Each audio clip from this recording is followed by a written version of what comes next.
when Virginia Tech hosts Pittsburgh. Emotions could be high for Virginia Tech on Saturday. The Hokies, 7-3, 3-3 Atlantic Coast Conference, are home against Pittsburgh, 4-6, 2-4, and the game will be the final one at Lane Stadium for 17 seniors who will be honored before the contest.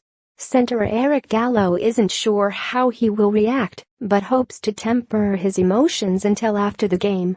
"It's just crossed my mind, and whatever does happen before the game, and it's not like a huge deal, but whatever does happen before the game, by the time kickoff does come around, I've just got to be focused on my job and winning the game," he said earlier this week. "So whatever does happen, that's fine." The Hokies will be looking to end a two-game slide that took them out of contention for the ACC Coastal Division title. Quarterback Josh Jackson said winning for the seniors is just part of the motivation this week. "We want to win out here and hopefully win our bowl game and have a 10-win season again," he said. The Panthers also need to win out to extend their bowl streak to 10 in a row. Coach Pat Narduzzi said he can't be concerned with amped-up emotions for the Hokies. "We're worried about the guys in this room, and our kids got a great attitude," he said. "That's the thing you love about these guys, and they're going to come out and fight. We can't worry about what they feel, we've got to worry about what we do, and how we execute, and what kind of focus we have." The Panthers won their last visit to Lane Stadium, 17-13 in 2015. Here are some other things to know when Pittsburgh visits Virginia Tech on Saturday. Action Jackson. The Hokies gave backup quarterback A.J. Bush some work last week, with coach Justin Fuente saying Josh Jackson was a bit beat up.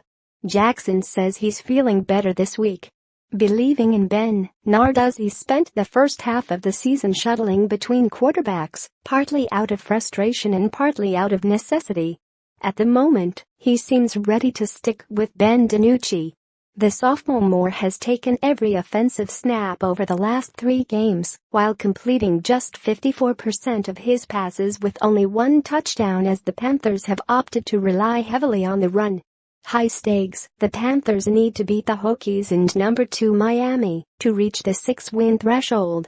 The extra practices that come along with a bowl game can be invaluable, particularly for a young team like the Panthers, who have just 8 seniors on the 2-deep depth chart. But Narduzzi said that's not always the case. "A lot of times you try to develop the young guys in bowl, but you're so worried about winning the bowl game that you don't develop them as much as you want," the coach said. "All you're doing is continuing to beat up the guys that have gotten beat up all year, and you end up having a tired, beat-up football team when it comes to spring ball." Hall feeling his oats. Pitt junior Darren Hall has put an emphatic stop to the revolving door at running back. Hall has gone over 100 yards in each of the last 3 games, while scoring 8 of his team's 11 touchdowns. The Hokies, meanwhile, are 3rd in rushing defense in the ACC, allowing an average of just 136.6 yards per game. For more AP college football coverage, http://collegeoffootball.ap.org and https://twitter.com/AP_TOP25